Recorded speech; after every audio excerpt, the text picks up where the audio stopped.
She said it would only take a few minutes, just a quick walk to return a textbook. But 16-year-old Pamela Maurer never made it back. For 44 years, her family lived with the silence. The case grew colder. The world moved on, until DNA unlocked a door no one expected, revealing not just a killer, but a predator who had stalked and hunted for years. And the only reason he stopped? A single fight, a twisted accident, and a truth almost too brutal to believe. It was a cold, wind-bitten night, January 13th, 1976, in the Chicago suburb of Lisle, Illinois. A typical Midwest winter, icy sidewalks, soft snow falling under orange streetlights, and quiet neighborhoods where nothing dangerous ever seemed to happen. Pamela Maurer, a 16-year-old junior at Benet Academy, was spending the evening with friends. She was warm-hearted, dependable, and deeply loved by her family. She was known for her bright smile and a maturity beyond her years. That night, after hanging out, she told her friends she needed to walk a few blocks to drop off a textbook at a friend's house. It was just a short walk, but Pamela never came home. By morning, her body was discovered alongside College Road, about 6 miles away in DuPage County. She had been raped and strangled. Her lifeless form had been dumped near a roadside ditch, left in the freezing snow as though she were nothing more than an afterthought. It wasn't just a murder, it was a message that someone was out there, someone cold and calculated enough to destroy an innocent life and simply vanish. For her family, it was the beginning of a lifetime of questions. Who took her? Why? Did she suffer? Did she know the person? Would they ever know? And the cruelest question of all, why couldn't anyone stop him? The early investigation was fast, but frustrating. Local police launched an immediate search for witnesses, potential suspects, and even rumors. But this was 1976, before surveillance cameras, DNA databases, or online footprints. Pamela had no known enemies, no strange habits, and nothing in her life suggested she'd crossed paths with someone dangerous. Investigators looked into registered sex offenders, questioned people who had seen her that night, and even explored ride-along scenarios, but they hit dead ends everywhere. They did recover one important clue: biological evidence from her body, semen, which was collected and preserved by evidence technicians. But this was decades before DNA could be tested. The case soon became a haunting entry in the department's growing list of unsolved crimes. Every so often, Pamela's parents would receive a call from detectives saying they were revisiting the case.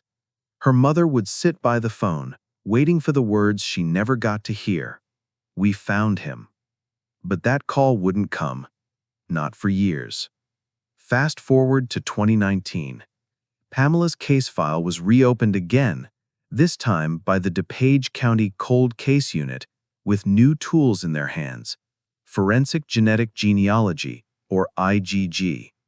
They sent the preserved DNA to Othram Labs, a cutting-edge forensic facility in Texas. Using advanced sequencing, they created a full genetic profile and uploaded it to a public genealogy site, similar to the ones people use to trace their ancestry. And then they waited. Weeks passed, then months. And then a hit. Not an exact match, but a distant relative. Investigators built a family tree, mapping every potential branch. And finally, they landed on a name: Bruce Lindahl. He'd been dead for nearly 40 years, but he was very much alive in Pamela's case. Bruce Lindahl wasn't a name anyone remembered at first. Born in the early 1950s, he had grown up in the Naperville area. In school, he was average, quiet but social, the kind of guy who slipped under the radar. But his adult life was anything but harmless. In the late 1970s, Lindahl was repeatedly accused of sexual assaults, often by young women who were lured into his car, or followed home, or convinced to come with him under false pretenses. Some women said he offered them a ride and then turned violent.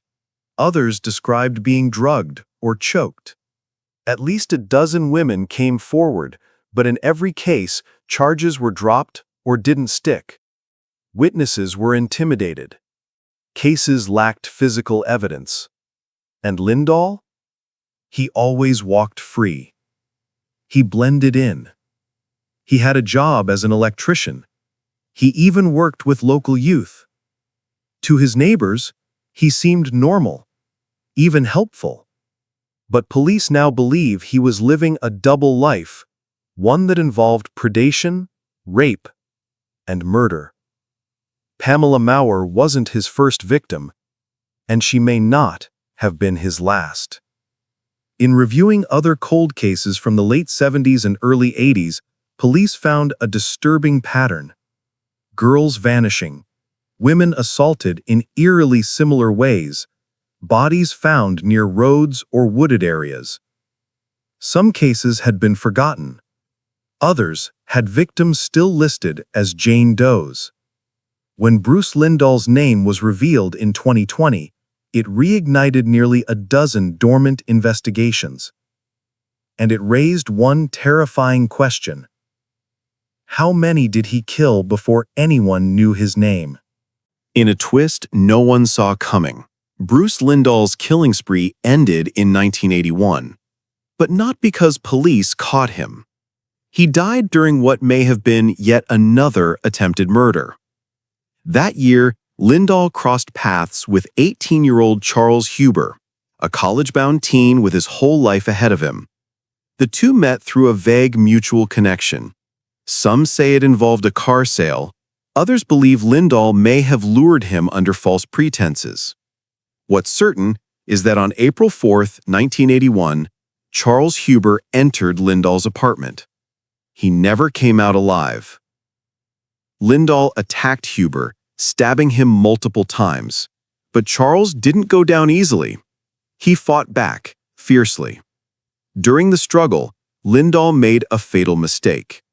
He accidentally plunged the knife into his own thigh, severing his femoral artery. Blood sprayed across the apartment.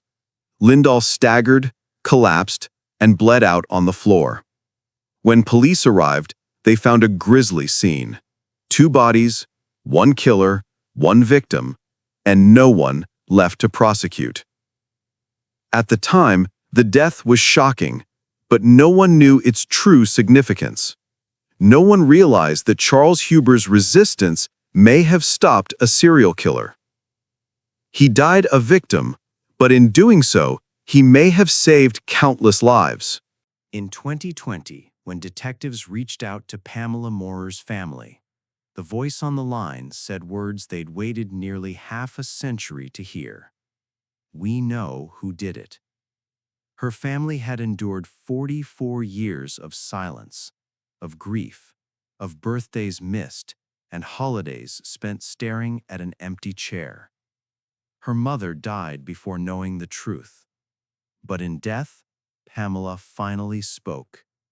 Thanks to her preserved evidence and the advances of science, she not only got justice, she unmasked a serial predator. Her case is now being used to revisit other cold cases across Illinois and the Midwest. Several unidentified victims may soon be named because of what started with her. She may have saved others, even in death. Pamela's story is no longer just a statistic or a faded headline. It's a reminder that cold cases are not lost causes, and that technology is catching up with time. Pamela Maurer was 16 years old. She walked out into the cold and never came back. But through her story, other victims may finally be named, and justice may still be found. If you believe cold cases deserve attention, subscribe to this channel. If you believe justice is worth waiting for, share this video. And tell us in the comments, where are you watching from? Because together, we're building a place where the forgotten are remembered and where silence can finally speak.